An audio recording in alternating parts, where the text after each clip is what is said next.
అది యాక్సిడెంటల్ గా జరిగింది కాదన్నది అందరికీ అర్థమవుతుంది. ఎందుకంటే తిను అన్నటువంటి మాటలు, ఆ మాటలు పిల్లలు అడిగినటువంటి సందర్భం డిఎన్ఏ టెస్టుల గురించి.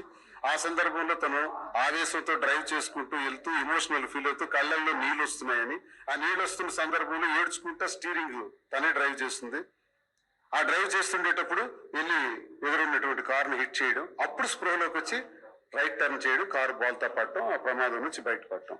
ఎవరైనా కావలసి యాక్సిడెంట్ అన్నది ఒక ఒక ఆలోచనతో, ఒక ఉద్రేకమైనటువంటి పరిస్థితుల్లో, ఒక ఇమోషనల్ గా ఆమె అన్న మాటలు గుర్తు తెచ్చుకుంటూ జరిగింది అన్నది ఇది అందరూ విన్నది, చూసింది, నేను కూడా పరిశీలించింది, నేను తెలుసుకున్నది ఆ కేసులో ఉన్నటువంటి వివరాలు. ఇప్పుడు వాణి ఏదో చెప్పి అది యాక్సిడెంట్ ని ఆమె కావాలని సూసైడల్ గా మార్చారు అని అంటే, ఆమె మార్చింది, ఆమె ఆడియో తయారు చేసింది, ఆమె సొంతంగా తయారు చేసి 20 రోజులు పట్టింది ఆడియో ఫినిష్ చేయడానికి. అంటే ఎగ్జాక్ట్ గా అది యాక్సిడెంటల్ గా జరిగింది కాదన్నది అందరికీ అర్థమవుతుంది. ఎందుకంటే తిను అన్నటువంటి మాటలు, ఆ మాటలు పిల్లలు అడిగినటువంటి సందర్భం డిఎన్ఏ టెస్టుల గురించి. ఆ సందర్భంలో తను ఆవేశంతో డ్రైవ్ చేసుకుంటూ వెళ్తూ ఎమోషనల్ ఫీల్ అవుతూ కళ్ళల్లో నీళ్ళు వస్తున్నాయని, ఆ నీళ్ళు వస్తున్న సందర్భంలో ఏడ్చుకుంటా స్టీరింగ్ తనే డ్రైవ్ చేస్తుంది.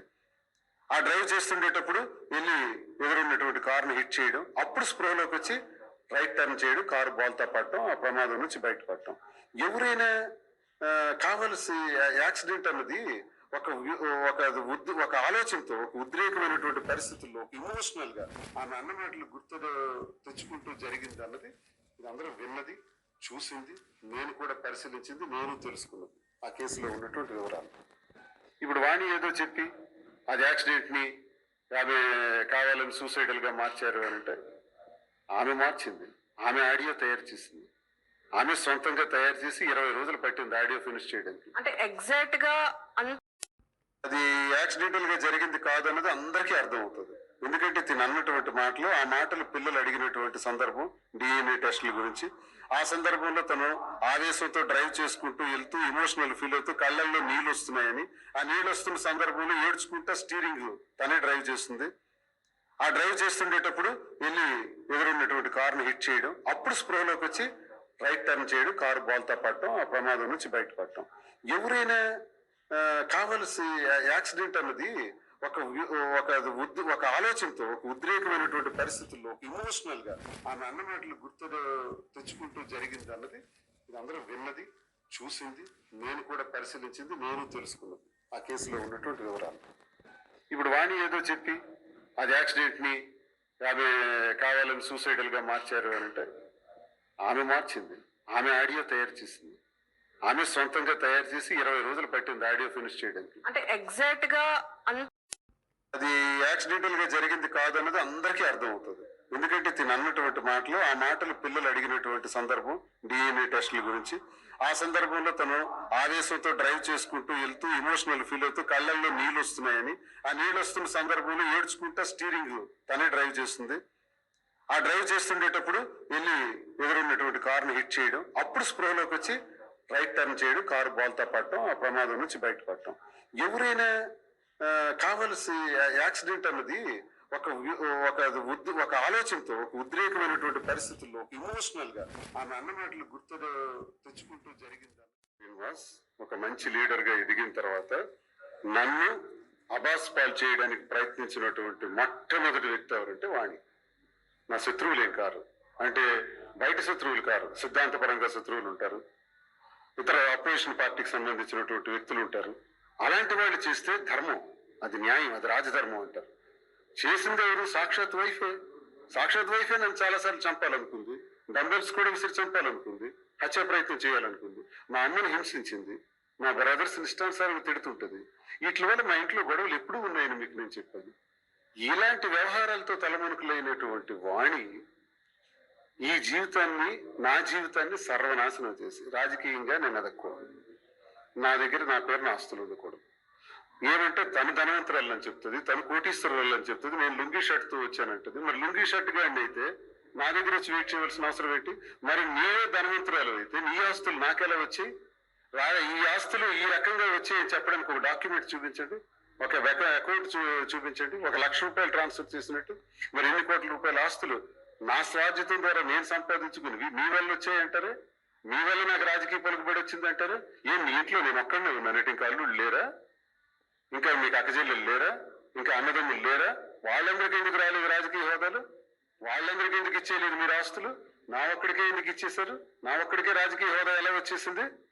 ఏంటి మాటలు? ఈ క్షణం కూడా ఆడియో రిలీజ్ అయిన సందర్భంగా కొన్ని ఛానల్స్ లో మాట్లాడుతూ ఆయనకి ఎమ్మెల్సీగా టెర్మినేట్ చేయాలి, ఆయనకి పార్టీ నుంచి సస్పెండ్ చేయాలి, ఆయన టెక్కలు విడిచిపెట్టి పోవాలి, వాళ్ళ అమ్మిలా వాళ్ళ తమ్ముళ్ళిలా అని విమర్శిస్తుందే తప్ప ఇంతకీ అసలు కుటుంబం గురించి మాట్లాడలా.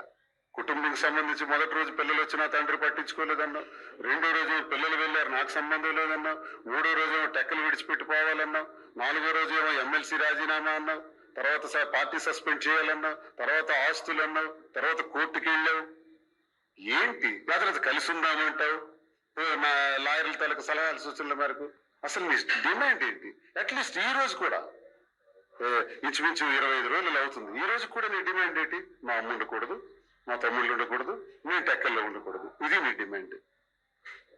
ఫేక్ డిమాండ్స్ తో ఫేక్ ఆడియోలు క్రియేట్ చేసుకుని దువ్వాడవాణి ఒక వ్యూహాత్మకంగా నా మీద ఈ ప్రయత్నాలన్నీ చేసి ఇంకా సమాజంలో మీరు అన్నట్టు ఏదో నన్ను అవమానం చేసేయాలి, అభాస్పాలు చేసేయాలి అనుకుంటే తన చేతుల్లో ఉండదు. ప్రజలంతా చూస్తారు, ప్రజలన్నీ నిర్ణయిస్తారు. సో ఆడియో విషయం అది యాక్సిడెంటల్ గా జరిగింది కాదన్నది అందరికీ అర్థం అవుతుంది. ఎందుకంటే తిని అన్నటువంటి మాటలు, ఆ మాటలు పిల్లలు అడిగినటువంటి సందర్భం డిఎన్ఏ టెస్టుల గురించి, ఆ సందర్భంలో తను ఆవేశంతో డ్రైవ్ చేసుకుంటూ వెళ్తూ ఎమోషనల్ ఫీల్ అవుతూ కళ్ళల్లో నీళ్ళు వస్తున్నాయని, ఆ నీళ్ళు వస్తున్న సందర్భంలో ఏడ్చుకుంటా స్టీరింగ్ తనే డ్రైవ్ చేస్తుంది. ఆ డ్రైవ్ చేస్తుండేటప్పుడు వెళ్ళి ఎదురున్నటువంటి కారుని హిట్ చేయడం, అప్పుడు స్పృహలోకి వచ్చి రైట్ టర్న్ చేయడం, కారు బాల్తో పడటం, ఆ ప్రమాదం నుంచి బయటపడటం.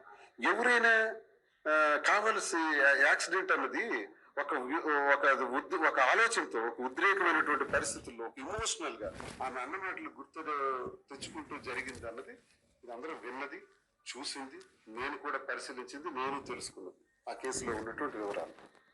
ఇప్పుడు వాణి ఏదో చెప్పి అది యాక్సిడెంట్ ని ఆమె కావాలని సూసైడల్ గా మార్చారు అని అంటే, ఆమె మార్చింది, ఆమె ఆడియో తయారు చేసింది, ఆమె సొంతంగా తయారు చేసి 20 రోజులు పట్టింది ఆడియో ఫినిష్ చేయడానికి. అంటే ఎగ్జాక్ట్ గా అది యాక్సిడెంటల్ గా జరిగింది కాదన్నది అందరికీ అర్థం అవుతుంది.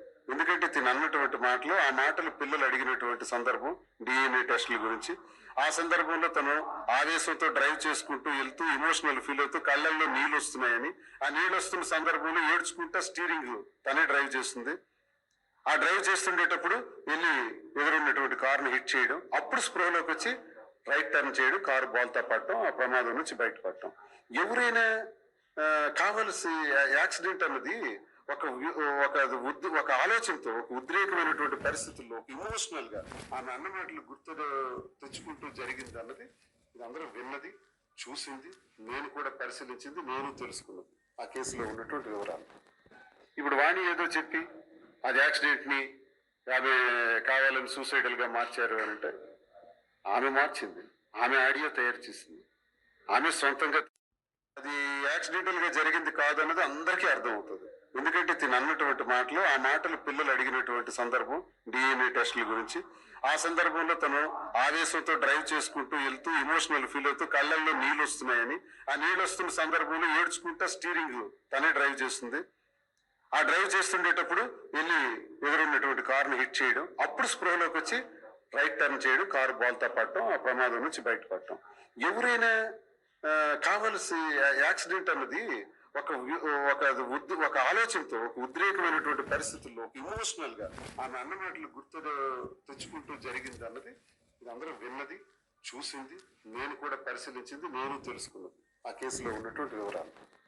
ఇప్పుడు వాణి ఏదో చెప్పి అది యాక్సిడెంట్ ని ఆమె కావాలని సూసైడల్ గా మార్చారు అని అంటే, ఆమె మార్చింది, ఆమె ఆడియో తయారు చేసింది, ఆమె సొంతంగా తయారు చేసి 20 రోజులు పట్టింది ఆడియో ఫినిష్ చేయడం.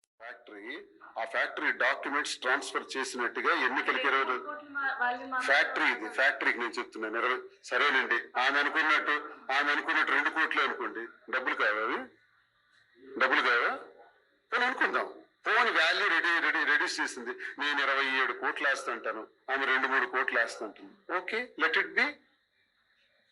అదే నేను ఇచ్చిన వస్తువులన్నీ 2-3 కోట్లు అయితే ఇల్లు ఎంత అవుద్ది? 10 లక్షలు అవుద్దా?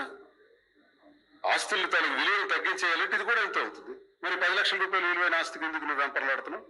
ఆల్రెడీ నువ్వన్నట్టు 2-3 కోట్ల రూపాయలు ఇస్తే నేను తన ఆర్గ్యుమెంట్స్ కి తను చేస్తున్న పని కేవలం రాజకీయంగా నన్ను పతనం చేయాలి. అంటే ఆ ఫ్యాక్టరీ డాక్యుమెంట్స్ ట్రాన్స్ఫర్ చేసినట్టుగా ఎన్నికలకు పట్టించుకుని దువ్వాడవాడిని ఇప్పుడు తను ఎవరు నన్ను ప్రశ్నించడం? నా ఇష్టం. నో నో, నేను మనసు విరిగి చెప్తున్నాను. డైవర్స్ పిటిషన్ కూడా వేశాను. ఆ కుటుంబానికి నా పిల్లలే నాకు సర్వస్వం. మళ్ళీ మీకు చెప్తున్నా, నా పిల్లల బాధ్యతలన్నీ నేను చూసుకుంటాను. వాడితో నాకు సంబంధం లేదు. సరే నమ్మకపోవచ్చు. నా ఇప్పుడు ఆస్తుల కోసం ఉంటున్నారు కదా, ఫ్యాక్టరీ రాశాను కదా వాళ్ళ పేరునే. నమ్మకపోవడం ఏంటి? డాక్యుమెంట్స్ ఉన్నాయి కదా, మళ్ళీ ఏమంటారు? డాక్యుమెంట్ ఆ రోజు రిలీజ్ చేశాను కూడా మళ్ళీ ఏమంటే మనం సెట్ ఇస్తాను. ఎన్నికలకు 20 రోజుల ముందు ట్రాన్స్ఫర్ చేశాను కదా ఇద్దరు పేరున. ఇప్పుడు ఈ బిల్డింగ్ కూడా ట్రాన్స్ఫర్ చేస్తాను కదా, మీరు ఒప్పించండి. రేపే ట్రాన్స్ఫర్ చేస్తాను. నమ్మకం లేదు ఏంటలా? నమ్మకం లేకపోతే ఇంతకాలం ఎవరు మీకు పెంచారు? మీకు ఇద్దరు డాక్టర్స్ చేసింది ఎవరు? ఎండ తగలకుండా పెంచింది ఎవరు? అల్లారి ముద్దుగా పెంచింది ఎవరు? పార్టీ పరంగా ఉండే వాళ్ళు ఉంటారు. ఈ హ్యాండ్స్ అన్ని కలుస్తుంటాయి. All the helping hands mix అవుతాయి. మిక్స్ అయిన తర్వాత ఇవన్నీ పెద్ద పని ఏం కాదు కదా. ఈ మధ్య మా పార్టీ నాయకుల మీద జరుగుతున్నది అదే కదా.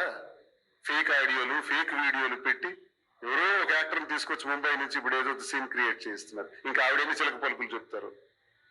మొన్న ఇతని మీద కూడా, మా ఎమ్మెల్సీ తోట అనంతబాబు మీద కూడా వీడియో కూడా ఏదో పెట్టారు. ఇవన్నీ ఏం జరుగుతుంది? నా ఒక్కడి మీద ఏం జరుగుతుంది? అందరి మీద జరుగుతుంది. అందరి మీద చేస్తున్నారు. ఇది సార్ ఆడియో ప్రకారం అయితే మేము కంప్లైంట్ వేయి ఉండాలి, వేయలేదు అంటే మాకు ఇంటెన్సిటీ లేదన్నది అర్థం. ఆమె ఇప్పుడు వేస్తూ ఉంటుంది. రైట్, వేస్తే ఎవరితో మాట్లాడాను, ఎవడు రిలీజ్ చేశాను అందరూ సీన్లోకి వస్తారు.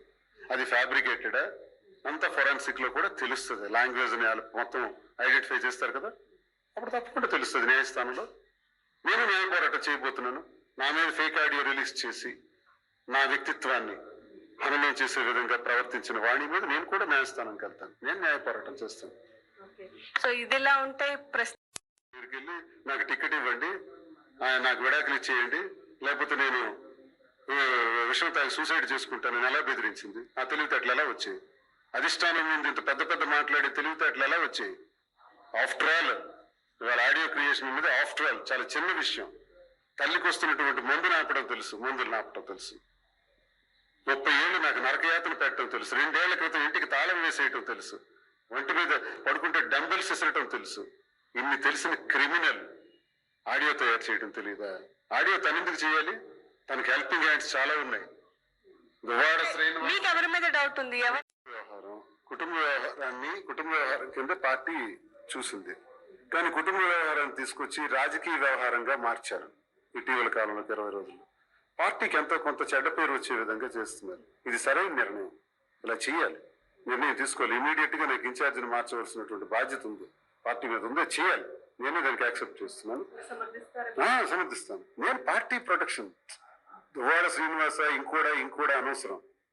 పార్టీకి చెడ్డ పేరు వస్తుందంటే ఇతరులు తప్పు చేస్తే ఎలా రియాక్ట్ అవుతాం? నేను నా వల్ల తప్పు జరిగింది, నా వల్ల చెడ్డ పేరు వస్తుంది అనుకునేటప్పుడు నేను అలాగే రియాక్ట్ అవుతాను. జగన్ నా దైవం, జగన్ అన్న నా సర్వస్వం. అప్పుడు ఇప్పుడు ఎప్పుడు ఇదే నా స్వరం. వాణి టికెట్ వచ్చేటప్పుడు జగనన్న దేవుడు అన్నది, ఇప్పుడేమో జగన్ నిర్ణయం తీసుకోడు, జగన్కి చెప్పినా వినలేదు, జగన్ పట్టించుకోలేదు అని ఇప్పుడు అంటుంది. స్వరం మారింది చూసారా? నా స్వరం మారదు. జగన్ ఇచ్చినటువంటి భిక్ష వల్లే నేను ఇలా ఉన్నాను, ఈ వాణి ఇలా ఉంది. ఆ వాణి వాళ్ళ తండ్రి కూడా బతుకున్నాడు. జగన్ భిక్ష మా కుటుంబానికి. అది కాదనుకుంటే కళ్ళు పోతాయి. అర్థమవుతుంది కదా. ఆడియో రిలీజ్ చేసిన తర్వాత కూడా మాడిన మాటలేంటి? తల్లి ఉండకూడదు, తమ్ముడు, వాళ్ళ డ్రైవరు, ఇతను టెక్కల్లో ఉండకూడదు, ఎమ్మెల్సీ టెర్మినేట్ చేయాలి, లేదా పార్టీ నుంచి సస్పెండ్ చేయాలి. ఓకే, మా అమ్మ, మా తమ్ముళ్ళు పార్టీ నుంచి సస్పెన్షన్, ఎమ్మెల్సీ టెర్మినేషన్ చేస్తే కుటుంబ సమస్య క్లియర్ అయిపోద్దా? వాణి క్లియర్ అయిపోద్దా? మీ కుటుంబ సమస్య క్లియర్ అవడానికి ఏం కావాలి? ఇవి కావాలా? ఇదే అని డిమాండ్. ఈ రోజు కూడా కొన్ని మీడియాస్ లో ఇదే డిమాండ్ అయితే ఆమె ఉద్దేశం ఎంత క్రిమినల్ బ్రెయిన్, ఎంత ఇగో, ఎంత జెలస్, ఎంత టార్గెటెడ్ ఫెలో నా పొలిటికల్ లైఫ్ మీద అన్నది అర్థం కావట్లా. ఫైనల్ గా ఇవన్నీ పక్కన పెడితే నాకు ప్రాణాలే తీసేయడానికి వాళ్ళు సిద్ధంగా ఉన్నారు. నా వాకర్ రక్త బొట్టు ఉన్నంత వరకు నా పోరాటం ప్రజల కోసం ఉంటది, జగనన్న కోసం ఉంటది. ఈ కుటుంబం ఎంత అడ్డు తగిలితే అంత అడ్డు తగిలినా ఎన్నోసార్లు ప్రతి ఎన్నికల్లో నన్ను ఓడించడానికి ఆమె మొదటి శత్రువు. నా ఇంట్లో మొదటి శత్రువు ఇల్లే, వాణియే మొదటి శత్రువు. ఇప్పుడు నాకేంటి? నేను ఇవన్నీ చూసొచ్చినవి కదా. నువ్వు ఎలా గెలుస్తావో చూస్తానని ఎన్నికల్లో నాకు 4 రోజుల ముందు 20 రోజుల ముందంటే నేను ఎటు పోవాలి, ఎలా ప్రచారం చేయాలి, ఎక్కడికి పోవాలి ఓట్లు అడగటానికి?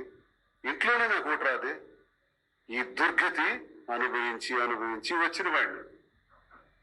ఇది కూడా ఎదుర్కొంటాం, అలాగే ఎదుర్కొంటాం. ఏముంది, అప్పుడు ఇంట్లో ఎదుర్కొన్నాను, ఇప్పుడు బయట ఎదుర్కొంటాను. 1వ సంవత్సరం నుంచి 2 ఏళ్ళు అయింది నా ఇంటికి తాళం వేసి. ఎక్కడ తిన్నాను, ఎక్కడ పడుకున్నాను, అసలు ఏ చెట్టు కింద ఉన్నాను, ఎలా బ్రతికాను కనీసం అడిగావా? కనీసం పిల్లల ద్వారా అడిగించావా? చచ్చని బ్రతుకున్నానని కూడా తెలియదు, చచ్చిపోయావని మెసేజ్ పెట్టావే, పిల్లల చేతి కూడా పెట్టించావే. నువ్వు చచ్చిపోయావు, నీకు విడాకులు ఇచ్చేస్తున్నావు పెట్టించావే. కనీసం ఈ 2 ఏళ్లలో ఎక్కడున్నానో చూసావు? సేమ్ టు సేమ్ 2 ఏళ్లలో నాకు జరిగిన హింసకి నేనేవాడిని, నేను మనిషిని, నేనేం దేవుణ్ణి కాదు. నేను అందరి గురించి ఆలోచించడానికి నాకు జరిగిన హింస 28 ఏళ్ళు ఇంట్లో జరిగిన ప్రత్యక్ష నరకం, హత్యా ప్రయత్నాలు, గదుల్లోనే బ్రతికి ఇంటి గదికి తాళం వేసుకుని బ్రతికే నా బ్రతుకు, 2 ఏళ్ల నుంచి రోడ్డు మీద బ్రతుకు. ఈ బ్రతుకులంటే కారణం ఎవరు? వాణి కాదా? అయినా ఇక్కడ ఉండమన్నానా? 6 కోట్ల రూపాయలు ఇల్లు ఉంది కదా, నీకు రాసిచ్చాను. సరే, నువ్వేనట్టు 3 కోట్లు అనుకో, 1 కోటి రూపాయలు అనుకో, ఇల్లు ఉంది కదా. 1 కోటి రూపాయలు ఇల్లు కూడా సామాన్యమైంది కాదు కదా. ఉండు, అక్కడ ఉండి న్యాయ పోరాటం చేయి. న్యాయస్థానాలకు వెళ్ళావు కదా, అక్కడ ఉండి చేయకుండా ఇక్కడ కూర్చోమని నీకు ఎవరు చెప్పాడు? కార్ షెడ్ లో నీకు ఎవరు ఉండమన్నారు? నేను అన్నాను ఉండమని. న్యాయస్థానాలకు పోయిన తర్వాత ఇంకా కార్ షెడ్ లో ఉండే అర్హత నీకుందా? నోటీస్ అందుకున్న తర్వాత ఇక్కడ నువ్వు ఉండొచ్చా?